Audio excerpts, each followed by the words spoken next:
কতদিন পর বলো তো তোমার কোলে এরকম মাথা রেখে শুয়ে আছি। হ্যাঁ কি বলছো? কোথায় কতদিন? কালকেও তো এইভাবেই শুয়েছিলে। আরে সোনা, তুমি তো দেখছি কিছুই বোঝো না। এই একটা দিনই লেওড়া আমার কাছে 1 বছরের সমান। ভুদা তুমি বোঝো না? আমার তো ভুদা সবসময় মনে হয় তোমার কোলে এরকম মুখ গুঁজে শুয়ে থাকি। ও এইসব ছাড়ো, আগে বলো তো তুমি আমার বাপির সাথে কবে কথা বলবে? বাড়িতে আমার বাপি আমার জন্য ছেলে দেখছে। আমাদের হাতে কিন্তু আর বেশি সময় নেই জানো। যত তাড়াতাড়ি সম্ভব তুমি একটু আমার বাপির সামনে গিয়ে দাঁড়াও না। আরে হ্যাঁ লেওড়া, দাঁড়াবো ভুদা, একদিন দেখবা সবকিছু খুলে দাঁড়াবো। তুমি তো চাপ নিচ্ছ কেন? কিন্তু এইভাবে আর কতদিন বলো তো? তুমি সেই কবে থেকে একই কথা বলে যাচ্ছ।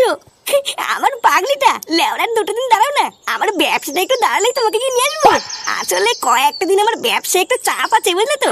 এই চাপটা একটু সামলে উঠতে পারলে দেখবা তখন শুধু লেওড়া আমি একা কেন, আমার মা বাবা সবাই যাবে ভূতা তোমার বাবার সঙ্গে দেখা করতে।